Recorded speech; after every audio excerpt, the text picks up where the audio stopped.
Assalamualaikum warahmatullahi wabarakatuh. Kami dari kelompok 8 akan mempresentasikan mengenai laporan reklamasi dari tugas reklamasi dan pasca tambang oleh dosen pengampu Bapak Edi Jamal. Di sini yang beranggotakan saya sendiri, Muhammad Ilham Hardinata dengan NIM akhiran 21, Mutia Purnama Safitri dengan NIM akhiran 23, dan Jayanda Dardika dengan NIM akhiran 12.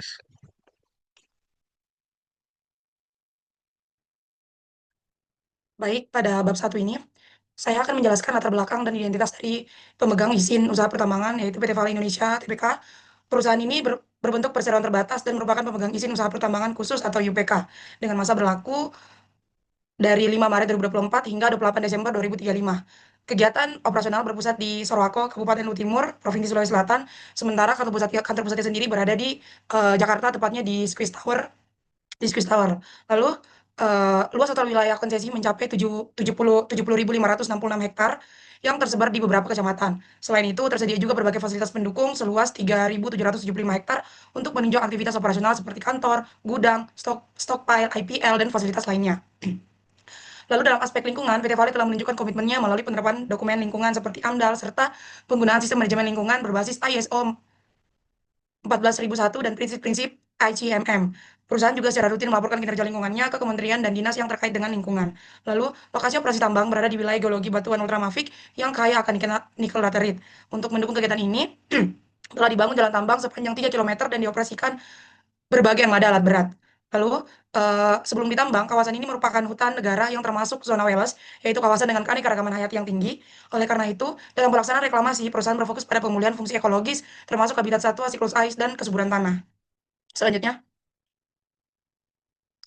yang kedua yaitu pada bab 2 ini dijelaskan mengenai rencana pembukaan lahan untuk kegiatan pertambangan. Komoditas utama yang ditambang adalah nikel laterit dengan metode tambang terbuka atau open cast berdasarkan studi tersedia terdiri dari 60 juta ton cadangan terbukti dan 40 juta ton cadangan terkira dengan kadar rata-rata sekitar 1,7% nikel laterit. Lalu target produksi tahunan mencapai 75.000 ton nikel inmet dengan realisasi tahun 2023 sebesar 70.728 ton, yaitu naik sekitar 18% dari tahun sebelumnya. Untuk mendukung operasi ini, lahan seluas 7,55 hektar direncanakan dibuka secara bertahap selama 5 tahun disesuaikan dengan rencana reklamasi yang progresif.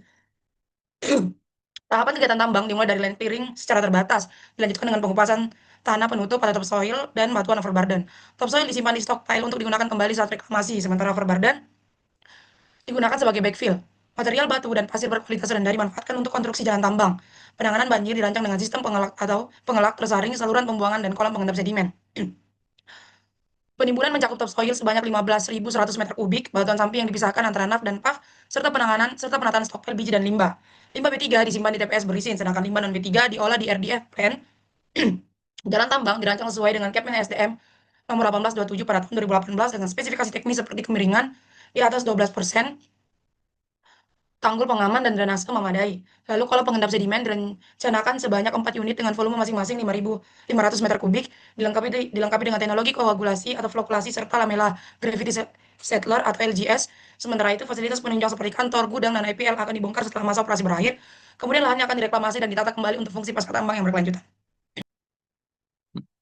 Baik, jadi untuk pada bab 3 ini em, saya akan membahas tentang program reklamasi. Em, jadi di program reklamasi ini em, terde- untuk pemilihan tanamannya itu akan mengutamakan jenis tumbuhan lokal yang sesuai dengan kondisi iklim dan tanah setempat. Nah, untuk tahapan pemilihan tanamannya, pertama itu dari tanaman pionir dulu, baru dilanjut dengan sisipan. Nah, yang membedakan pionir dan sisipan ini, pionir itu lebih ke jenis tumbuhan yang ditanam pertama untuk membuka jalan bagi jenis tumbuhan lain. Nah, sedangkan tanaman sisipan ini ditanam di antara tanaman pionir untuk memperkaya keanekaragaman hayati dan mempercepat pembentukan ekosistem. Nah, eh, lanjut, jadi di sini penanaman pionirnya itu sekitar 625 bibit per hektar dan juga sisipan 156 bibit per hektar. Nah, untuk pemeliharaannya sendiri dilakukan dengan tiga macam, maaf, maksudnya dua macam. Jadi dilakukan selama 3 tahun itu, lakukan penyulaman, lalu ada pemupukan dan pengendalian gulma, em, lalu ada juga pada pemanfaatan lahan pasca tambang dibangun bekas saluran sedimen yang dapat dimanfaatkan oleh masyarakat untuk budidaya ikan, lalu lubang bekas tambang atau yang biasa kita sebut void, itu area yang tidak bisa ditimbun, em, yang bisa dimanfaatkan sebagai kolam budidaya ikan air tawar yang pengelolaannya itu diserahkan kepada masyarakat untuk meningkatkan perekonomian lokal. Lalu ada juga lahan revegetasi yang bisa dipakai sebagai area pengembangan ternak. Nah, baik lanjut. Nah, selanjutnya Baik, ini selanjutnya di akan Basom saya Ilham. bahas mengenai kriteria keberhasilan. Di sini, agar kita dapat mengetahui keberhasilan pelaksanaan kegiatan reklamasi lahan bekas tambang, perlu mengacu pada kriteria sebagai berikut. Yang pertama, ada penataan lahan. Dari penataan lahan sendiri, pengisian kembali lahan bekas tambang, yaitu luas area yang diisi kembali sekitar 90% dari luas area yang harus diisi. Jumlah bahan atau materialnya sendiri juga 90% dari jumlah tanah penutup yang digali. Untuk pengaturan permukaannya atau regarding terdiri dari tiga. Yang pertama ada luas area yang diatur lebih dari 90% dari luas area yang ditimbun kembali. Untuk kemiringan lerengnya kurang dari 8% untuk tanaman pangan. Yang ketiga ada tinggi, lebar, dan panjang teras disesuaikan dengan bentuk teras dan kemiringan lereng. Selanjutnya ada penaburan atau penempatan tanah pucuk terdiri dari yang pertama ada luas daerah yang diatur kurang lebih 90% dari areal yang harus diisi. Yang kedua ada jumlah tanah pucuk yang ditabur besar dari 90% dari tanah pucuk yang digali dan disimpan. Yang ketiga, ada ketebalan tanah pucuk harus lebih besar dari 80% dari ketebalan tanah pucuk semua pada area tersebut. Yang keempat, ada perbaikan kualitas tanah melalui penggapuran sehingga pH air menjadi 5 hingga 7 dan perbaikan struktur tanah menjadi gembur. Yang kedua ada pengendalian erosi dan pengelolaan tambang. Antara lain ada pembuatan bangunan pengendalian erosi, jenis, serta jumlah dan kualitas sesuai dengan rencana. Pengelolaan limbah, pelaksanaannya sesuai dengan rencana. Untuk revegetasinya antara lain pengadaan bibit atau benih untuk benih tersebut harus asli atau sesuai dengan kondisi serta fungsi lahan dan jumlah batang harus sesuai dengan rencana. Untuk penanamannya sendiri, jumlah areal yang ditanam tuh harus per hektarnya harus lebih dari 90% dari areal yang telah diatur kembali. Jarak tanamnya akan disesuaikan sesuai rencana. Untuk pemeliharaan jumlah serta jenis tanaman sesuai dengan jumlah yang mati, jenis dan dosis pupuk serta frekuensi pemupukan sesuai dengan rencana. Kurang lebih 90% tanaman bebas dari gulma, hama, dan penyakit. Untuk tingkat pertumbuhan tanaman, tanaman tumbuh subur, sehat, dan tidak merana. Dan jumlah tanaman yang ditanam prosentasinya hingga 80%. Dengan demikian, apabila kriteria yang sudah dijabarkan di atas tadi sesuai dengan rencana, maka program reklamasi dinyatakan berhasil. Selanjutnya akan dibacakan oleh Saudara Jayanda. Nah, Baik, jadi untuk bab 5 ini saya akan membahas tentang rencana biaya reklamasinya. Em, jadi dari estimasi biaya reklamasi ini akan dibagi menjadi dua bagian yang kemudian nanti akan ditotalkan. Yang pertama ada biaya langsung. Jadi singkatnya biaya langsung ini mencakup semua kegiatan fisik yang ada di lapangan. Contohnya di sini saya kasih tiga kategori dan masing-masing contohnya. Yang pertama ini ada penatabunan lahan, jadi terdiri dari pengaturan permukaan, penambahan topsoil, dan pengendalian erosi. Lalu ada yang kedua revegetasi, em, ada analisis tanah, pengadaan bibit, penanaman, dan pemeliharaan.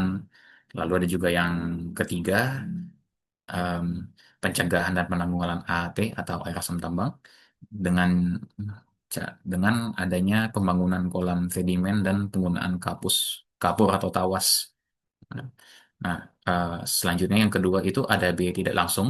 Jadi itu lebih ke biaya pendukung yang dialokasikan sebagai persentase dari biaya langsung. Contohnya ada biaya mobilisasi dan demobilisasi yang umumnya itu 2,5% dari biaya langsung. Lalu ada perencanaan reklamasi, ada sekitar 2% sampai 10% dari biaya langsung. Lalu ada administrasi dan keuntungan kontraktor, itu terdiri dari 3 sampai 14% dari biaya langsung. Ada supervisi yang terakhir, itu 2 sampai 7% dari biaya langsung.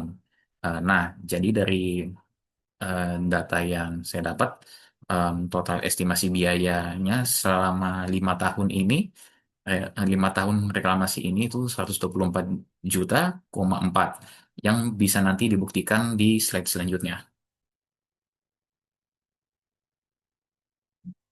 Nah, kira-kira seperti ini detailnya ya.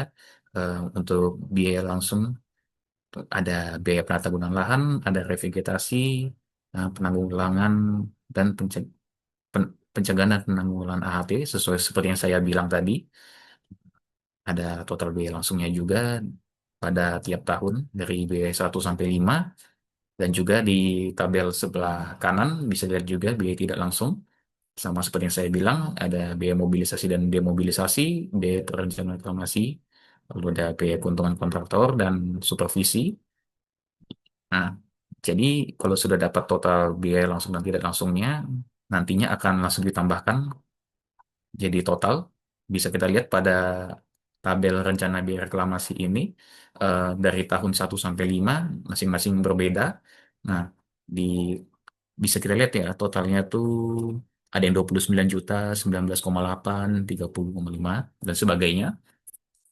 Jika ditambah-tambah sesuai dengan yang saya bilang tadi sekitar 124,4 juta. Ya, sudah. Lanjut. Nah, nah, eh, jadi untuk kesimpulannya sendiri, em, bisa kita lihat ya, bahwa em, dari proses-proses reklamasinya kita bisa melihat PT Vale ini terbukti komitmen ya dalam menunjukkan komitmen lingkungan yang kuat melalui sertifikasi internasional juga dan penghargaan Proper Emas dari KLHK. Lalu perencanaannya itu juga terintegrasi ya. Rencana reklamasinya ini disusun secara sistematis, terpadu dengan operasi penambangan dan dimulai sejak tahap perencanaan tambang. Lalu ada penerapan praktik terbaiknya itu mengimplementasikan teknik unggulan seperti pengelolaan topsoil, pemisahan material, PAFNAF-nya itu untuk mencegah AHT dan penggunaan teknologi pengolahan air canggih. Lalu juga berorientasi pada kesejahteraan masyarakat ya. Bisa kita lihat itu, rencana pasca tambang itu tidak hanya memulihkan fungsi ekologis aja, tetapi juga nilai tambah ekonomi bagi masyarakat lokal melalui budidaya ikan dan area pengembalaan di area eh, reklamasinya. Baik, lanjut.